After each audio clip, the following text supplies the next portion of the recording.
públicos é gênero, e nós temos várias espécies de agentes públicos, né? Administrativos, credenciados, delegados, honoríficos e os políticos, não é verdade? Esses são os sujeitos ativos da improbidade administrativa. E o sujeito passivo, aquele que sofre a ação, é a administração pública. É a administração pública, por isso, a improbidade administrativa.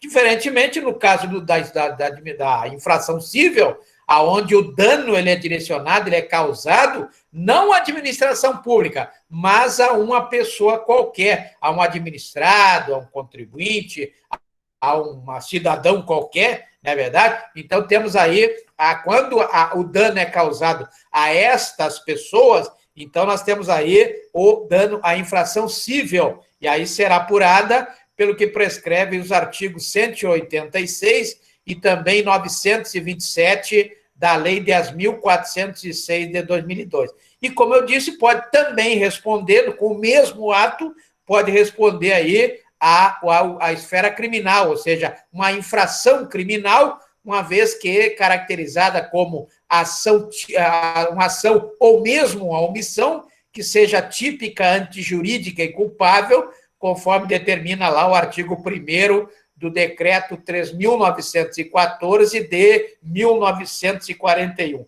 Então, um ato desse que nós já vimos na aula passada, e hoje iremos revisar, né, poderá acontecer de responder tanto na esfera administrativa, quanto na esfera civil, como na esfera criminal, de forma independente, Então, hoje nós veremos aí que a infração, a improbidade administrativa, trata-se de uma conduta inadequada, ou seja, uma conduta desonesta, não é verdade? Desonesta, praticada por agentes públicos ou outros envolvidos, que podem ser particulares, não é verdade? Pode ser particulares que venham a se beneficiar, ou seja, no devido processo administrativo, como demanda o artigo 5º, inciso 54 da Constituição Federal, que é regulamentado pela Lei 9.874 de 99, Lei 9.874 de 99, a Lei do Processo Administrativo. Então, quando for comprovado neste processo ou nesse devido processo legal, né, que o particular, ele junto com o agente público, ele buscou se beneficiar ou ele induziu o agente público à prática de qualquer ato, né? Ou ele concorreu com o agente público, se houver estas provas no devido processo, né? Conforme determina o artigo 36 da Lei 9.874 de 99, o particular também poderá responder por improbidade administrativa, pelo que prescreve a lei, a Constituição Federal, no artigo 37, parágrafo 4º, e que é regulado pela Lei 8.429 de 92. Então, o particular está sujeito, tanto quanto o agente público, àquelas sanções, né, as sanções previstas lá no artigo 37, parágrafo 4º da Constituição Federal, que poderá ser ou a perda da função pública, ou poderá ser, né, o efeito da ação penal, né, poderá também ser a restituição, a obrigatoriedade de restituição de bens e valores, né, que foram aí afanados ilicitamente, não é verdade? Temos também aí a determinação por parte de um juiz da indisponibilidade dos bens, né? Assim como também tem a possibilidade da suspensão dos direitos políticos, nos termos do artigo 14 da Constituição Federal, como eu já falei, né? Então, veja que poderá, então, o sujeito passivo poderá ser um sujeito ativo, o sujeito ativo poderá ser o próprio agente público ou um particular, e o sujeito passivo do outro lado, obrigatoriamente deverá ser ou sofrer o dano à administração pública ou às administrações públicas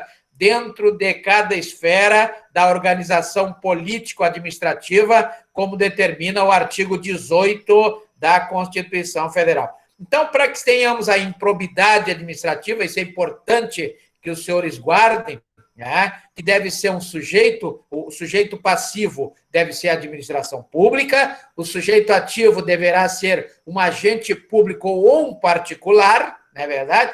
E que tem um objetivo. Qual é o objetivo? O primeiro objetivo é aquele que está lá no artigo 9º da Lei 8.429, que é o enriquecimento ilícito. Enriquecimento ilícito por parte do agente público ou do particular enquanto sujeito ativo. E sempre deverá ser demonstrada a prática de atos, né, conforme prevê o artigo 9º da Lei 8.429 de 92, né, que é o ato que deve ser levado em consideração sempre a primeira pessoa, né? Então, a prova deverá ser no sentido de que o agente público ou particular, ele queria, então ele tem que agir dolosamente no sentido de enriquecer ilicitamente. Então, veja que aí já demanda dolo, não é verdade? Então, não esqueçam disso,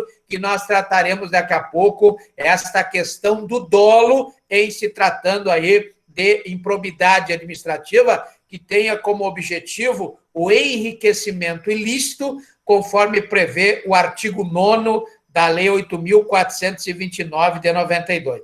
Depois temos outro objetivo que também caracteriza a improbidade administrativa, que está lá no artigo 10.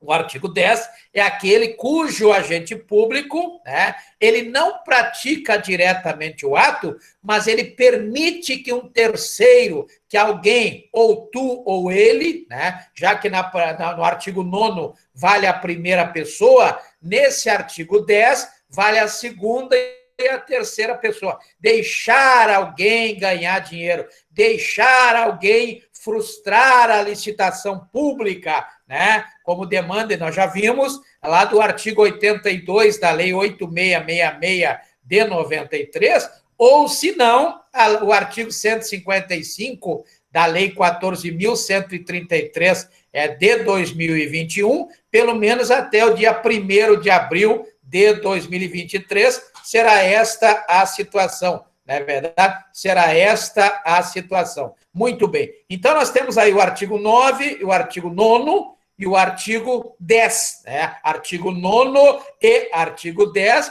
bem certinho, como manda aí o artigo 10 da Lei Complementar número 95 de 98, que ensina como ler uma lei. Né? Também temos lá no artigo, lembrando sempre que o artigo 10, além de ser, como nós já vimos, é imprescritível por força da decisão jusrealista do STF no recurso extraordinário 852.475, ele também demanda para sua classificação como um crime que pode ser, como uma prática, uma infração administrativa, não é crime, né? Não é crime, mas que tem que ser praticada com dolo ou com culpa, com dolo ou com culpa, ou de forma dolosa ou de forma culposa, para atingir os objetivos aí do artigo 10, que é gerar prejuízo para o erário, gerar prejuízo para o erário.